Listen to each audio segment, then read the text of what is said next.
So, this is my 3D printed design of the M79. Whole gun is 3D printed, well, except the screws that just need to be out of metal.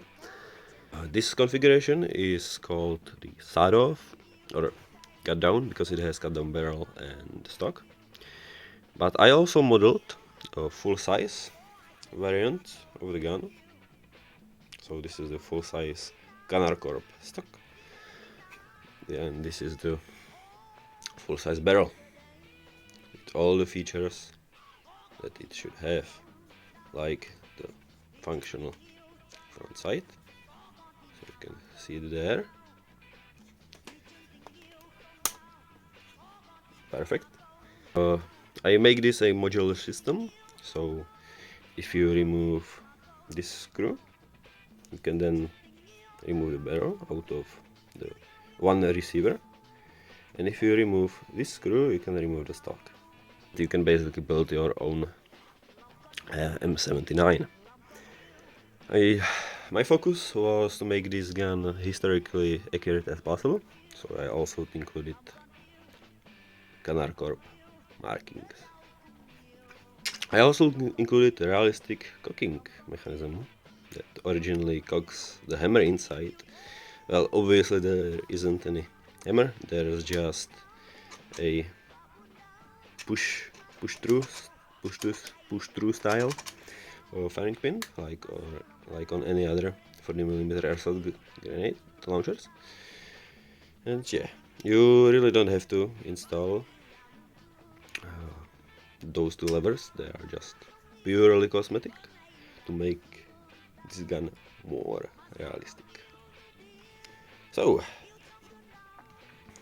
the 3D printed elements. So this barrel is made out of two halves, which I will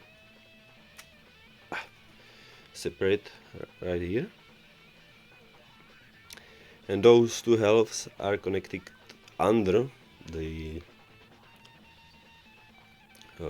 ring that holds the rear sight, so you don't have to glue them together, or if you do, the seam isn't visible because you just cover it with the ring. So I think that's cool.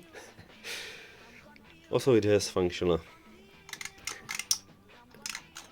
extractor to have some kind of way to remove the grenade out of the barrel, obviously.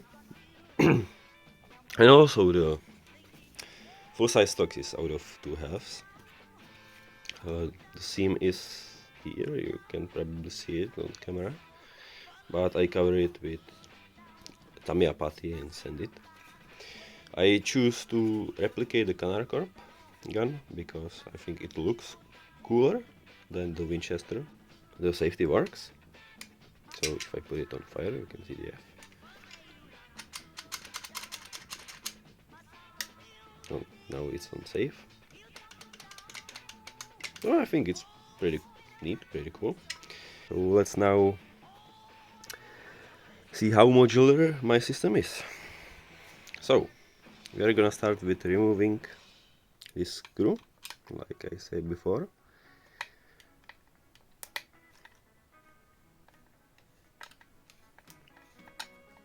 Some of the screws go directly into the plastic, some of them are not. This side mount, this side ring, has a hole for M4 nut in it, because I found out that just the plastic hole isn't enough for M4 screw. So you will separate the handguard from the barrel, and then you can lift off the barrel out of the receiver. So I'm now left with just a receiver and a stock. To install a different kind of barrel, you will take your barrel, hook it here, but first you need to marriage those two levers like so. So you can see that the barrel is hooked there. Then you would want to close the mechanism. So then you will take proper handguard for the size of the barrel and snap it in place. Well, you need to again put this ring into this hole. That could, yeah, like so. And now I installed the full-size barrel. You can drop the shell in.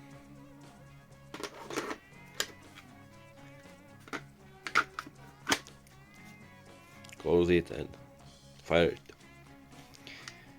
And here you can see the extractor in action.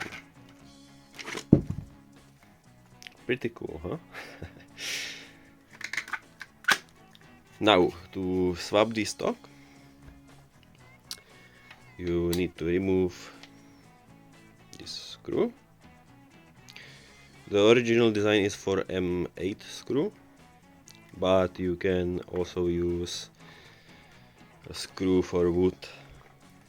I found out that it works perfectly because it makes its own threading into the plastic.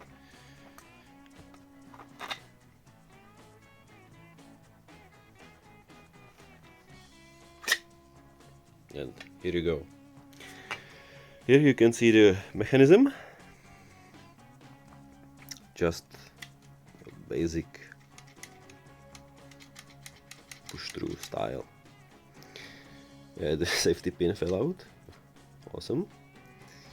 So put this on safe. Yeah.